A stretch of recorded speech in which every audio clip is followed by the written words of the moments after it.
നമസ്കാരം. പ്രധാന വാർത്തകൾ.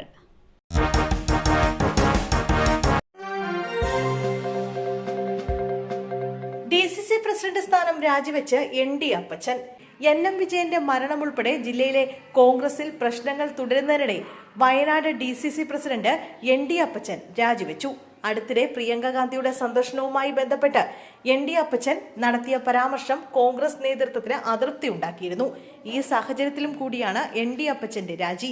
വയനാട്ടിലെ കോൺഗ്രസിലെ പ്രശ്നങ്ങൾ സംസ്ഥാന നേതൃത്വത്തിന് തീരാ തലവേദനയായി തുടരുന്നതിനിടെയാണ് രാജ്യപ്രഖ്യാപനം. തിരുവനന്തപുരത്ത് 2.25 വയസ്സുള്ള കുഞ്ഞിനോട് അംഗനവാടി അധ്യാപികയുടെ ക്രൂരത. പ്രവീൺ നാൻസി ദമ്പതികളുടെ കുഞ്ഞായ ഇന പ്രവീണിനാണ് മർദ്ദനമേറ്റത്. 2.25 വയസ്സുള്ള കുഞ്ഞിനെ അധ്യാപിക മുഖത്തടിച്ചതായാണ് പരാതി. മൊട്ടമൂട് പറമ്പിക്കോണം അംഗനവാടിയിലെ അധ്യാപികയാണ് കുട്ടിയെ അടിച്ചതെന്ന് ദമ്പതികൾ പറയുന്നു. അധ്യാപിക അടിച്ചുവെന്ന് മകളാണ് പറഞ്ഞതെന്ന് പിതാവ് പ്രവീൺ പറഞ്ഞു. അന്വേഷണ വിധേയമായി അധ്യാപികയെ സസ്പെൻഡ് ചെയ്തു. മർദ്ദനത്തിൽ കുഞ്ഞിന്റെ കർണപുടത്തിൽ തകരാർ സംഭവിച്ചിട്ടുണ്ടോ എന്ന കാര്യമടക്കം പരിശോധിക്കുകയാണ്. ഇതിനായി കുഞ്ഞിനെ മറ്റൊരു ആശുപത്രിയിലേക്ക് മാറ്റി. ആശുപത്രി അധികൃതർ ബാലാവകാശ കമ്മീഷന് പരാതി നൽകി. തമ്പാനൂർ പോലീസിനെയും വിവരം അറിയിച്ചിട്ടുണ്ട്. ടീച്ചർക്കെതിരെ വകുപ്പ് തല നടപടിയെടുക്കും. കർശന നടപടിയെടുക്കുമെന്ന് ബാലാവകാശ കമ്മീഷൻ ചെയർപേഴ്സൺ വ്യക്തമാക്കി. തിരുവനന്തപുരത്ത് ടിപ്പർ ലോറി ഇടിച്ച ബൈക്ക് യാത്രികൻ മരിച്ചു. ടിപ്പർ ലോറിയും ബൈക്കും കൂട്ടിയിടിച്ച് ബൈക്ക് യാത്രികന് ദാരുണാന്ത്യം. ഭാര്യയ്ക്ക് ഗുരുതരമായി പരിക്കേറ്റു. തിരുവനന്തപുരം വെമ്പായം ചാത്താമ്പാട്ടാണ് അപകടം നടന്നത്. കണിയാപുരം ചിറ്റാറ്റുമുക്ക് സ്വദേശി റഹീമാണ് മരിച്ചത്. ഇദ്ദേഹത്തിന്റെ ഭാര്യ നഹീസയ്ക്കാണ് ഗുരുതരമായി പരിക്കേറ്റത്. നഹീസയെ തിരുവനന്തപുരം മെഡിക്കൽ കോളേജ് തീവ്രപരിചരണ വിഭാഗത്തിലേക്ക് മാറ്റിയിരിക്കുകയാണ്. കുടുംബ വീട്ടിലേക്ക് വരികയായിരുന്നു ദമ്പതികൾ. പോത്തൻകോട് വെമ്പായം റോഡിൽ കൊഞ്ചിറ ചാത്തമ്പാട്ട് വെച്ച് ഇവരുടെ ബൈക്കിൽ പിറകെ വന്ന ടിപ്പർ ലോറി ഇടിക്കുകയായിരുന്നു. ദമ്പതികൾ സഞ്ചരിച്ച ബൈക്കിനെ മറികടക്കാൻ ടിപ്പർ ലോറി ശ്രമിച്ചപ്പോഴാണ് അപകടം നടന്നത്. അപകടത്തിൽ ലോറിക്കടിയിലേക്ക് വീണ റഹീം സംഭവ സ്ഥലത്ത് വെച്ച് തന്നെ മരിച്ചു.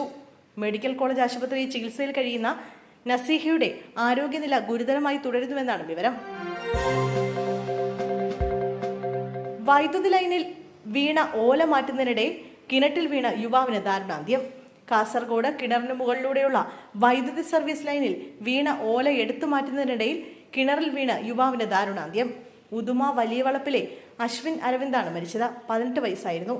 ഓല മാറ്റുന്നതിനിടയിൽ അശ്വിൻ കിണറ്റിലേക്ക് വീഴുകയായിരുന്നു. അഗ്നിരക്ഷാസേന എത്തിയാണ് അശ്വിനെ പുറത്തെടുത്തത്. CPM ജില്ലാ സെക്രട്ടറിയുടെ ആരോപണങ്ങൾക്കെതിരെ മറുപടിയുമായി ഷാഫി പറമ്പിൽ. CPM പാലക്കാട് ജില്ലാ സെക്രട്ടറി EN സുരേഷ് ബാബുവിന്റെ ആരോപണങ്ങൾക്കെതിരെ മറുപടിയുമായി ഷാഫി പറമ്പിൽ MP.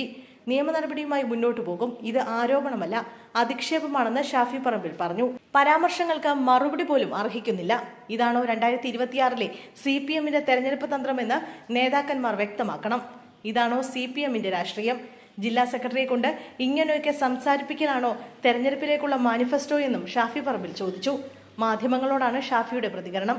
രാഹുൽ മാങ്കൂട്ടത്തിൽ MLAക്കെതിരെയുള്ള ആരോപണങ്ങൾക്ക് പിന്നാലെയാണ് ഷാഫി പറമ്പിൽ MPക്കെതിരെ ഗുരുതര ലൈംഗിക ആരോപണങ്ങളുമായി CPM പാലക്കാട് ജില്ലാ സെക്രട്ടറി രംഗത്തെത്തിയത്.